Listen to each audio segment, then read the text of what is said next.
Hey everybody, G4 Video 5 here, and welcome back to some more Grand Theft Auto Vice City, the Definitive Edition. In this part, we will be completing the 4 chopper checkpoint missions that are requirements to complete in order to get your percentage points for 100%. And the way these side missions work is that there are going to be sparrows parked in specific locations across Vice City, and by entering these sparrow helicopters, you activate doing this side mission.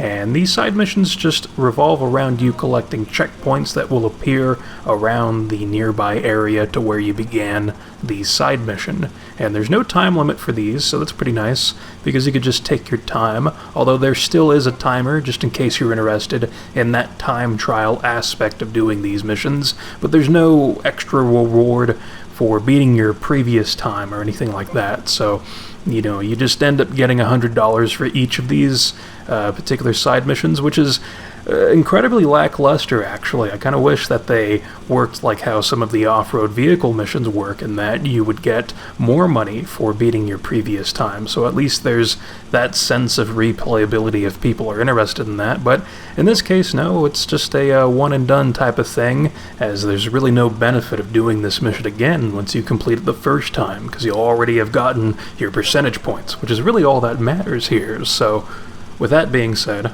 there's one more thing that I wanted to point out in regards to the helicopter, as in the Definitive Edition version of this game, when this version was first released, the controls weren't all that great in my opinion, because most of the controls were tied to the left analog stick, which was awful at times, trying to make U-turns with the helicopter and turn around and fly in different directions. Like, it was a bit more of a struggle than it really needed to be.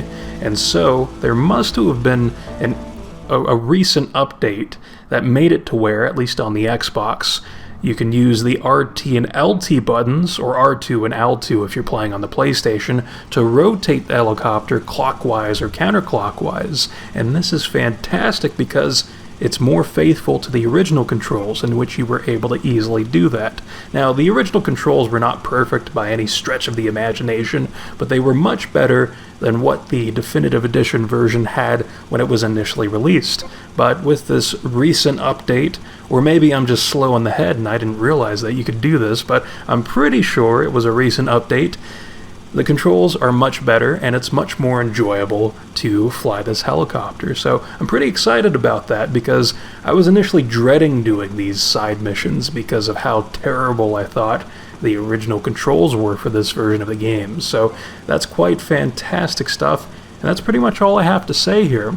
So I'm going to stop my commentary here, but I will continue showing off these missions being completed, because I do want to show everything off, at least. So with that, in the next part, we will be tackling the off-road vehicle missions.